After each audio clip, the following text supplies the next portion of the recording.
Welcome to the long-anticipated Chapter 19 of And So Squircle. In preparation for Chapter 20, which will hopefully be the video on squircular coordinate unit vectors, we have to get something quickly out of the way, which I've neglected to tackle since all the way back after Chapter 3.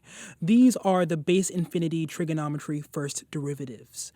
Let's start with sine base infinity, which, if you recall, is ultimately defined with this minimum function.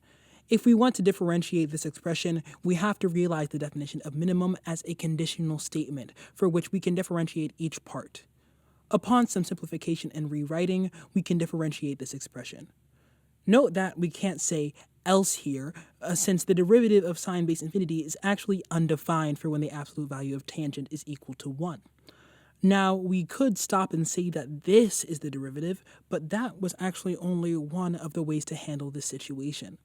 Alternatively, we could use our old friend Squircle similarity theorem in order to differentiate this without any explicit conditional statements. So as you'll see here, sine base infinity of x can be written as sine base 1 of x minus pi over 4 plus cosine base 1 of x minus pi over 4.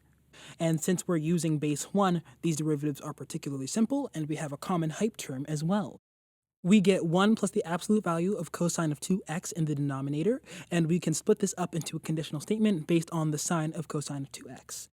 Something to notice about this is that when signum of cosine of 2x is equal to -1, the entire expression is actually always 0, something that is independent of the condition due to the signums in the numerator.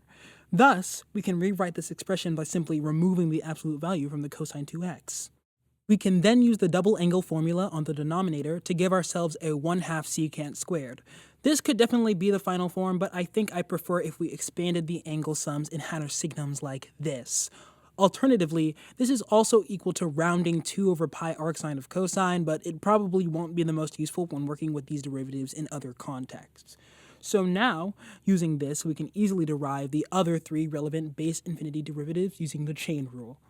Cosine base infinity is really easy to compute, and interestingly, cosecant and secant end up simplifying to very similar forms as their reciprocal counterparts. I'm sure this won't end up being difficult to memorize at all. Here's what these derivatives look like as the conditional statements as well, which I admit definitely look a lot easier to memorize.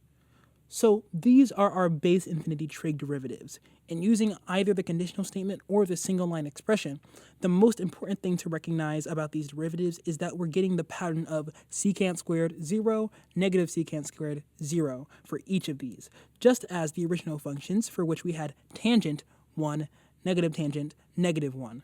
Anyway, that's it. On to the next. Bye!